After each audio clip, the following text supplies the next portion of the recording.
Bonjour à tous, bienvenue dans un nouvel épisode de Ça mange quoi, avec aujourd'hui un épisode consacré au chef Thierry Marx. Bonjour chef. Bonjour. Comment je vais vous appeler? Thierry Marx, chef Thierry Marx? Thierry Marx, Thierry, ça va très bien. Très bien. Et avec vous, on va essayer de comprendre un peu quelles sont vos habitudes alimentaires. On va aller au travers de votre vie, de comprendre ce que vous allez manger et ce que vous prenez par exemple au petit déjeuner. Alors ça mange quoi au petit déjeuner, le chef Thierry Marx? Rien. Enfin, pour moi personnellement, rien. J'essaie de...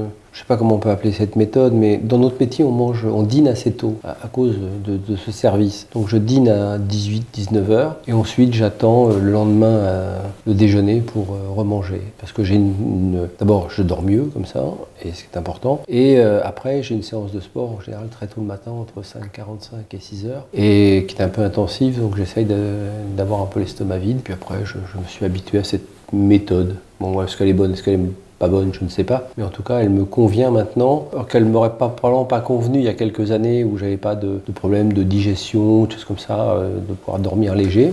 Maintenant ça me convient, depuis une quinzaine d'années ça me convient. Vous faites finalement du jeûne intermittent? Oui, mais je n'ose pas mettre un nom dessus parce que je ne veux pas lancer, des fois quand je parle de quelque chose, sans avoir la connaissance. Vous savez, mon métier c'est plaisir, bien-être, santé, mais la santé c'est pas nous, c'est les médecins.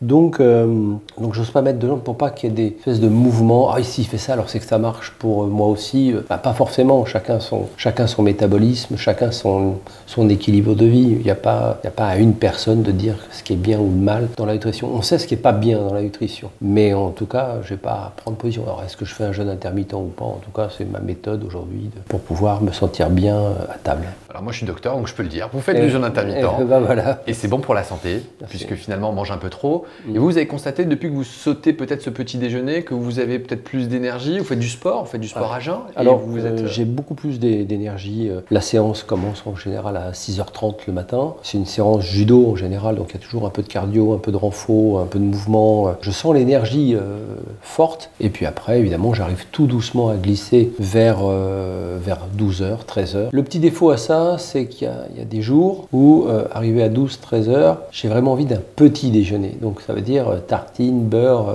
café. Bon, après, je le fais pas, mais le week-end, par exemple, là, du coup, je vais sauter le déjeuner pour me remplacer le déjeuner par un petit déjeuner, œufs, tartines et café, comme plein de gens. Voilà. Et justement, qu'est-ce que ça mange un chef alors le midi? Parce qu'on se dit forcément vous mangez... D'abord on va casser les tabous, on va casser les idées reçues. En général un chef ça mange mal. Ça mange en horaire décalé bien souvent parce que encore une fois il y a cette période de service. On mange très souvent debout, j'ai honte de le dire, mais on est au pass et on attend, on fait des petites réunions des fois, finalement on finit par manger pendant ce temps-là, ce qui n'est pas très sain. Et puis finalement plus on monte dans la hiérarchie de l'entreprise, bien finalement par moment on prend un peu plus de temps pour déjeuner ou pour dîner. Mais c'est de croire que les chefs mangent bien, non. On est dans ce quotidien, finalement, de se faire à manger très très vite avec un petit peu ce qu'on a sous la main. Ouais, donc vous ne faites pas de vrais repas à table assis Non, le grand bonheur d'un chef ou d'une chef, c'est d'être invité à dîner ou à déjeuner et de se dire, on dit, ah mais je sais pas quoi faire, vous êtes chef, vous m'avez fait déjà un grand plaisir, j'ai les pieds sous la table, j'ai rien à faire.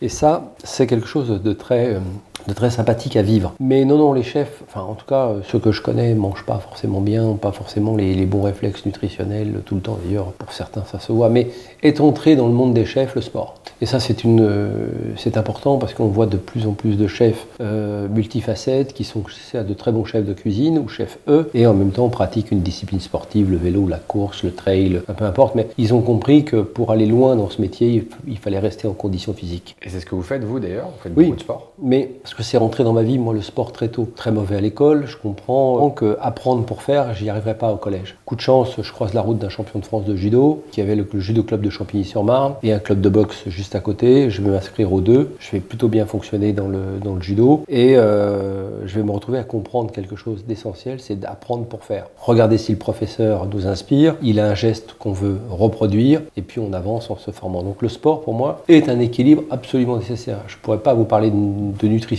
ou de savoir mieux manger si je ne vous parlais pas de sport et de conditions physiques. Ça ne fonctionnerait pas. Donc, il nous manquerait un volet du problème quand vous avez un problème avec l'alimentation. Du coup, si vous ne mangez pas forcément très bien les chefs le midi et le soir, que vous picorez en quelque sorte tout au long des services, il n'y a pas des moments où vous avez faim ou vous avez envie de manger des trucs? Alors, le grignotage et la maladie du chef finalement, de certains chefs, je ne vais pas en montrer tout le monde du doigt, mais c'est finalement, en fin de service, le plateau de fromage et tartine de pain, quoi. Donc ça, c'est vraiment pas très bon. Alors maintenant, à l'âge que j'ai, bien sûr que je suis dans une position dans l'entreprise où je peux prendre du recul, pas faire le service, déjeuner et dîner tranquillement. Je marque vraiment une exigence vis-à-vis de mes jeunes collaborateurs pour qu'ils s'arrêtent de manger debout, à la volée, et puis finir par grignoter sur le plateau de fromage. Je préfère leur donner du fromage, donner de quoi manger, mais cette heure du repas est assez mal vécue. Il y a une pression excessive dans nos métiers. Si vous n'apprenez pas à réguler cette pression excessive, finalement vous faites tout dans l'urgence, y compris de vous nuire. Quand vous mangez mal, quand vous mettez pas de temps entre votre émotion et l'action, finalement vous mangez mal, et puis ça se voit sur la condition physique de nos collaborateurs. Vous le dites, du coup, vous avez pris le temps, avec la réussite notamment, le fait de pouvoir un peu vous mettre en retrait quand il le faut, dîner tranquillement, mais du coup vous dites,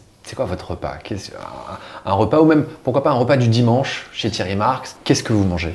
Alors, moi, c'est très, je dirais, coquillage et légumes, mes légumes, quoi. En fait, je fais une assiette assez cadrée. J'ai en général une concassée de salade. J'aime bien tout ce qui est légumineuse, les lentilles, les pois chiches, les cocos de Paimpol, tout ça, j'aime bien. De temps en temps, je mets une protéine animale type poisson. Jamais de viande. Je mange plus de viande depuis de nombreuses années. Je réussissais encore à manger un peu de poulet il y a quelques années. Maintenant, j'ai plus cette attirance pour ces produits. Je sais pas, je pense que c'est une question de digestion, de lourdeur, et j'arrivais de moins en moins bien à assimiler cette protéine animale. Mais ça veut dire que si je mange moins de protéines animales, il faut que je mange plus de protéines végétales. Et donc je suis tombé dans les légumineuses et des choses comme ça qui me plaisent et puis que j'ai appris à cuisiner. Je ne savais pas vraiment bien cuisiner les légumes, contrairement à ce qu'on croit que les chefs savent cuisiner les légumes. Bien souvent, le légume est une garniture un peu bâclée. Et du coup, j'ai étudié dans la cuisine ayurvédique en Inde toutes les possibilités d'attractivité de la cuisson du légume, du mijotage du légume grillé, du légume mariné. Et finalement, j'ai su redonner aux légumes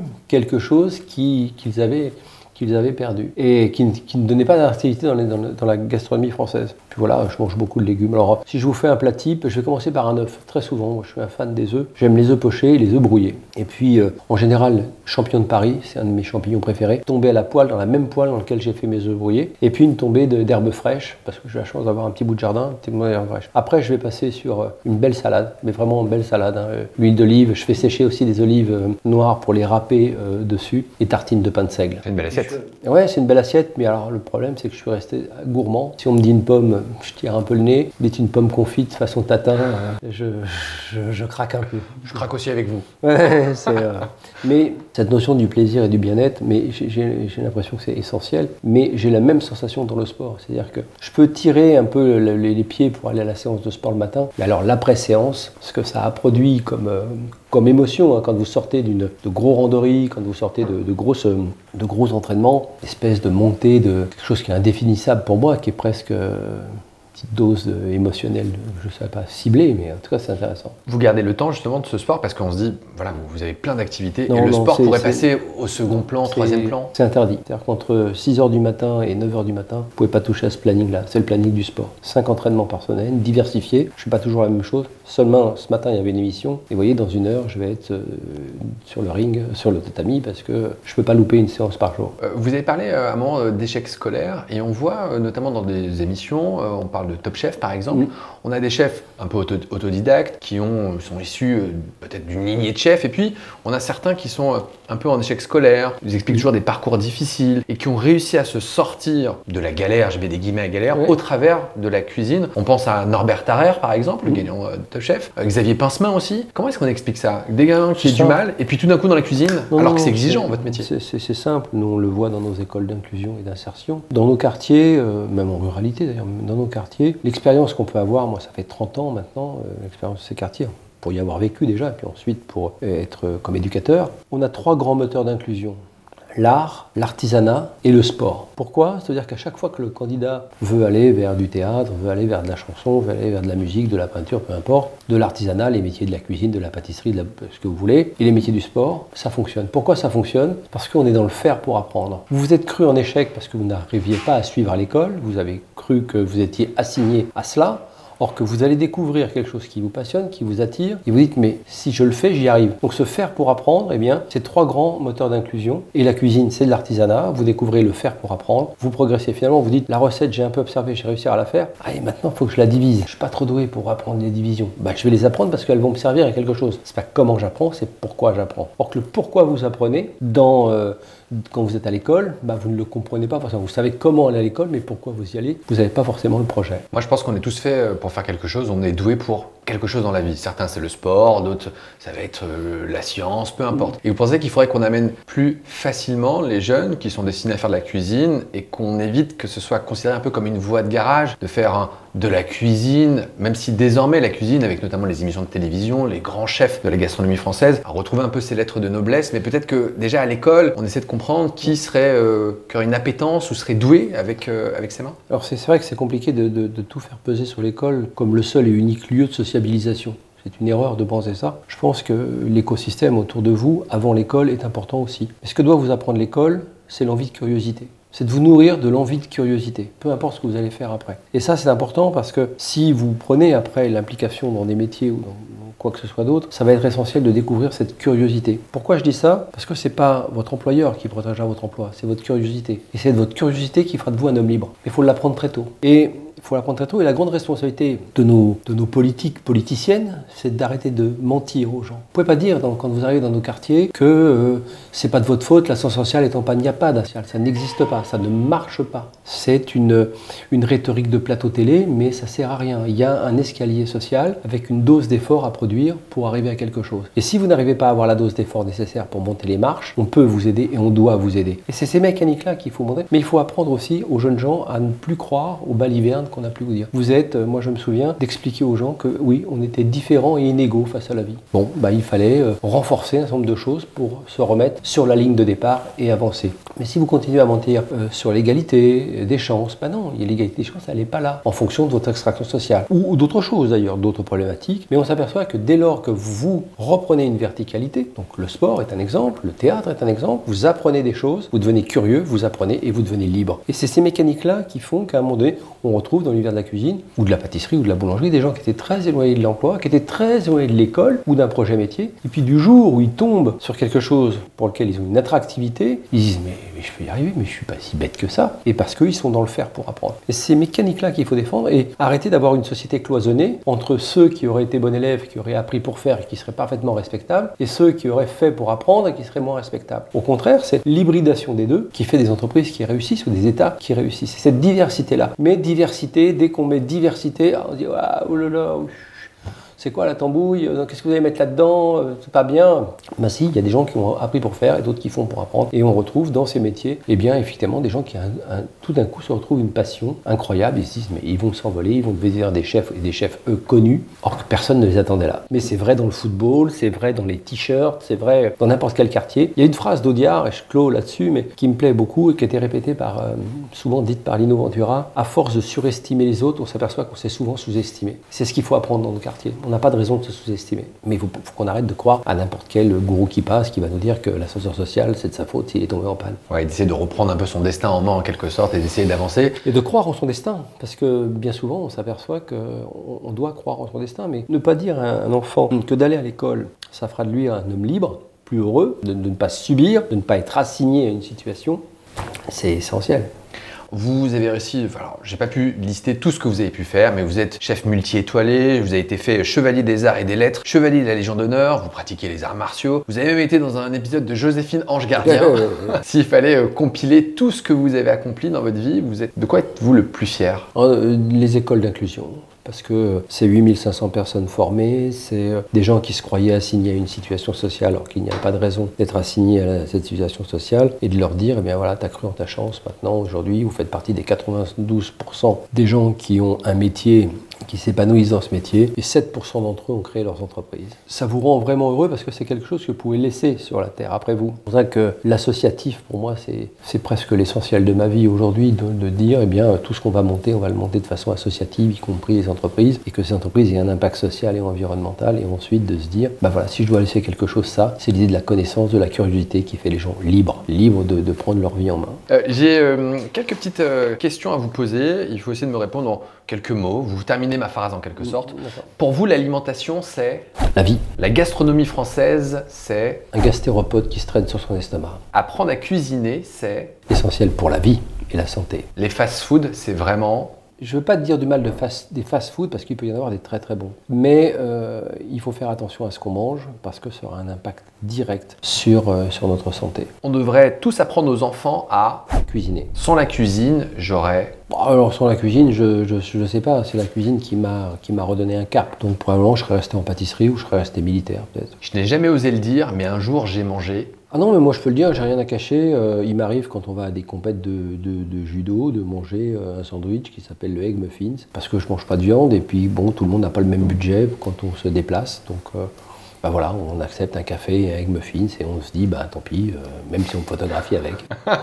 Ouais, c'est ça le plus angoissant, c'est de se dire d'être pris en photo. Si vous aviez un conseil à donner aux générations futures, peut-être quelque chose qu'on vous aurait pas dit à l'époque ou que vous auriez aimé savoir à peut-être 15, 16, 17, 18 ans, ce serait quoi? Ah ben uniquement ça, c'est pas ton employeur qui protégera ton emploi, c'est ta curiosité. Ça m'a marqué, on m'a dit ça à 15 ans et j'étais jeune apprenti chez les compagnons pâtissiers et ça m'est resté aujourd'hui effectivement. Plus j'ai été curieux, plus je me suis nourri de compétences et de connaissances, plus je me suis émancipé, moins j'ai été sur le joug d'autres personnes. Voilà, je crois que c'est la bonne méthode, croire en son destin et puis de croire en fait qu'on ne soit pas assigné à quoi que ce soit. Parfait.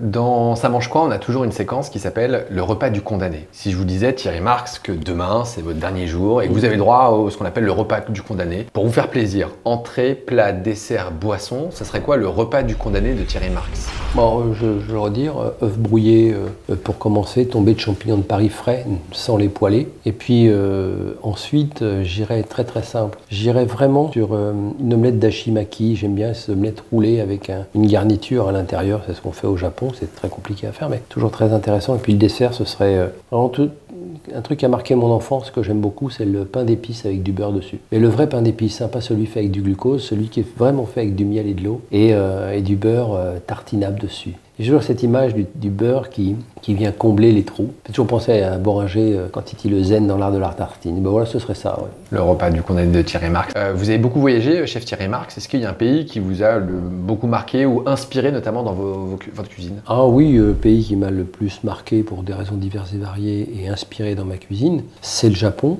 Le Japon parce qu'il y a un respect profond du produit d'ailleurs. Ce que l'on dit avant de manger itadakimasu, ça veut dire merci de ce que je reçois de la nature. Donc je n'abîme pas ce que la nature me donne. Et puis en plus, de voir que l'homogénéité de ce peuple, que c'est un pays qui s'est construit sans conflit entre tradition et innovation, et sans conflit entre le beau et l'utile. Donc ça fait que c'est une philosophie de vie qui me convient bien. Moi j'ai encore quelques liens forts au Japon et j'entends les entretenir, parce que ça correspond à ma philosophie de vie. Et après j'ai découvert des tas d'autres pays, la Chine, la Corée, auquel j'ai pu ouvrir un restaurant en Corée, et puis après les États-Unis, parce que mes enfants sont plutôt installés aux États-Unis, et de traverser les États-Unis, ça m'amuse aussi. Mais le Japon, je garde cette attirance pour le Japon, cette attractivité pour cette culture japonaise, mais être inspiré par une culture, ça ne veut pas dire se l'approprier. Je reste quand même très franco-français. Et je trouve, nous, dans l'Hexagone, on a renoncé à trop de choses, qu'elles n'ont pas encore renoncé le peuple japonais. Le respect, par exemple, le respect des aînés, le respect de la nature. Il y a des tas de choses qui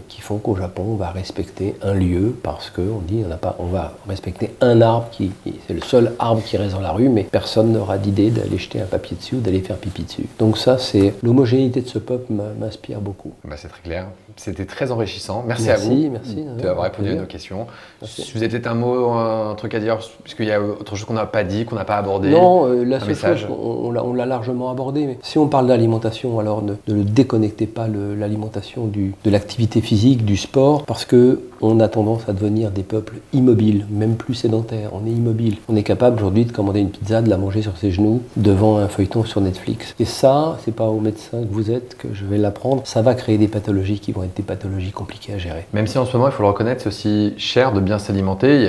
Il y a l'inflation. C'est pas vraiment vrai. Ah. C'est pas vraiment vrai. Je peux pas laisser dire ça aux gens. Je sais que je passe pour quelqu'un de pas fréquentable en disant ça. On peut renoncer à des choses qui sont nuisibles. Vous pouvez renoncer au soda. Vous pouvez renoncer à certains paquets de chips et autre. Et puis de dire, je vais le reflasher ça ou reflécher ça sur des pommes de terre, sur des pommes, sur des fruits. Et voir que manger mieux, manger moins, et bien même dans le porte-monnaie, vous le ressentez. Et pour expliquer ça, je peux vous expliquer ce que je faisais quand j'étais au Resto du Cœur. Avec Véronique Colci, on avait fait un livre pour les bénéficiaires et pour les bénévoles, justement pour, même quand on est en situation de précarité, essayer de doser son assiette au mieux. Je sais que c'est pas facile, je sais que c'est coûteux. Et j'expliquais aux gens en leur donnant 20 € pour 4, bien souvent, il leur restait 5 €. Et on avait fait que du frais. Donc, il faut réapprendre. C'est-à-dire que cette société, elle est perverse. La société de la consommation. Elle vous pousse à croire que parce que vous ne pouvez plus consommer, vous n'êtes plus dans la boucle de la dynamique sociétale. Or que c'est faux. Et je pense que dans pouvoir d'achat, il y a pouvoir. Et expliquer aux gens très tôt que le soda, c'est pas nécessaire. Que la pizza surgelée avec 36 ingrédients d'intrants chimiques dedans, c'est pas nécessaire. Et une pomme de terre écrasée, même si on n'a qu'un four à micro-ondes avec un peu d'eau, un four à micro-ondes, des pommes de terre dedans, elles vont cuire 7 minutes à 500 watts. Je les épluche, je les écrase, je mets un trait d'huile d'olive dessus, je casse un œuf à côté, vous avez un très joli plat. Nutritionnellement, vous n'allez rien me reprocher en tant que médecin et j'aurai nourri un écosystème